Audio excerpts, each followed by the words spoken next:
Oke, bismillahirrahmanirrahim. Assalamualaikum warahmatullahi wabarakatuh.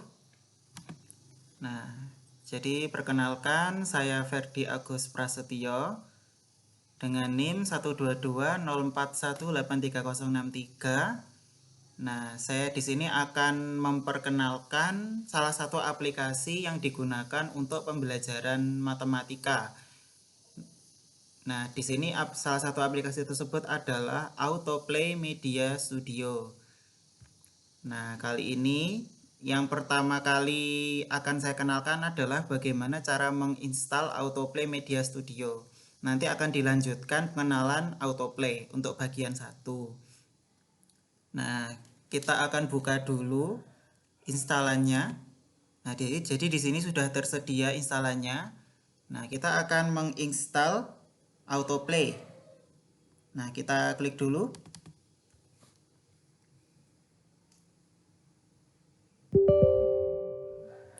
Nah, jadi prosedur yang pertama adalah kita buka seperti ini.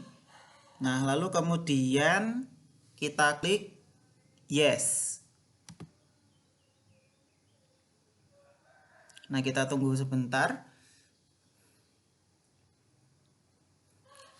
Lalu kita lihat di layar depan. Nah, masih loading.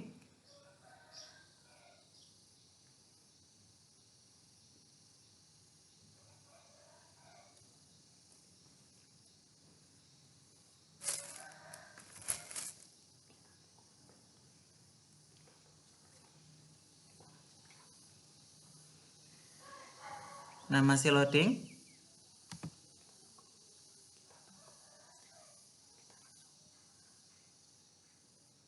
Nah, sepertinya sudah muncul. Nah, ini sudah muncul. Jadi di situ sudah muncul Autoplay Media Studio. Welcome to the Download Manager. Nah, di sini yang harus kita lakukan adalah klik next. Nah, tetapi kita lihat dulu. Nah, setelah itu adalah kita klik accept. Nah, lalu kemudian akan terinstall. Jadi kita tunggu sampai dia terinstall, lalu bisa kita gunakan. Nah, saya tadi sudah menginstal Autoplay Media Studio. Jadi ini kita close saja. Kita langsung buka ke menu Autoplay Media Studio. Nah, menunya adalah berada di sini. Jadi kita tunggu saja.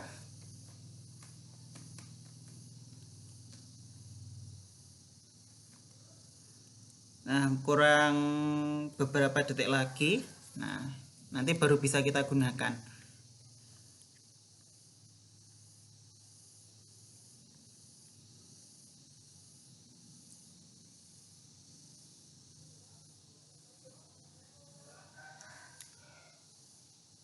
Nah, sepertinya sudah mau membuka ke menunya. Nah, itu adalah Autoplay Media Studio 8.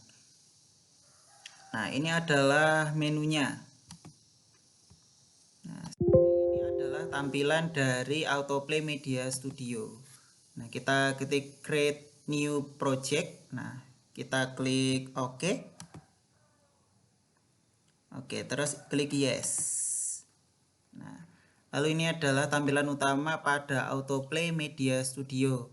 Nah, sebelum kita ke situ, nah akan saya jelaskan beberapa poin di sini. Nah, jadi untuk Autoplay Media Studio ini adalah salah satu aplikasi yang sangat bermanfaat sekali di bidang pembelajaran matematika. Nah, jadi untuk tujuan kita belajar ini yang pertama adalah mengetahui fungsi dan tujuan software Autoplay Media Studio. Yang kedua dapat mengoperasikan Autoplay Media Studio. Yang ketiga adalah dapat membuat sebuah proyek dengan Autoplay.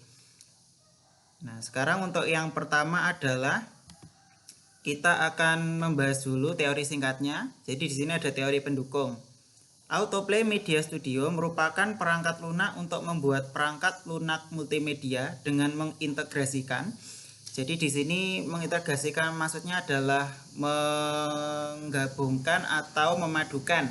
Nah, memadukan, menggabungkan juga bisa berbagai tipe media, misalnya gambar, suara, video, teks, dan flash ke dalam presentasi yang dibuat. Nah, jadi untuk perangkat lunak Autoplay Media Studio dapat digunakan untuk yang pertama adalah pengembangan aplikasi multimedia, yang kedua aplikasi Computer Based Training atau CBT, yang ketiga adalah sistem autoplay atau autoran, menu CD-ROM, terus kemudian presentasi marketing interaktif, yang kelima adalah CD business cards, dan lain-lain. Nah, jadi itu adalah beberapa fungsi dari autoplay. Nah, kita akan lanjutkan lagi di pengenalan. Nah, di sini adalah salah satu software yang sangat bermanfaat. Nah, kita lanjutkan lagi. Jadi di sini ada beberapa fitur yang ada di menu bar. Nah, menu bar itu terletak yang di bagian atas ini. Nah, ini adalah menu bar.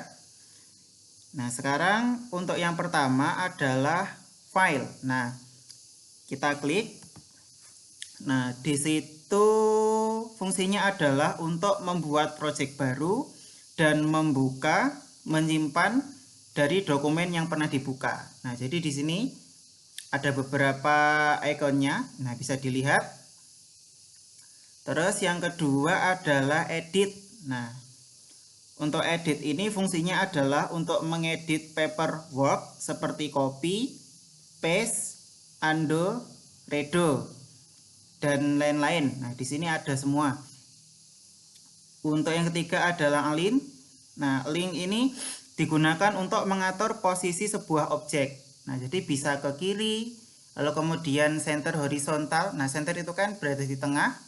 Lalu kemudian di right itu adalah kanan dan lain-lain. Nah, jadi di sini adalah mengatur posisinya. Terus yang keempat adalah page. Nah, page itu adalah digunakan untuk mengatur page, nah, atau halaman. Yang kelima adalah dialog. Nah, dialog ini fungsinya adalah menu untuk mengatur dialog pada project. Nah, terus yang keenam adalah objek. Nah, objek itu digunakan untuk membuat objek baru. Nah, di sini bisa berupa gambar, terus kemudian video, terus kemudian dan lain-lain. Nah, di sini pokoknya gunanya adalah untuk mengatur atau membuat objek baru di sini. Nah,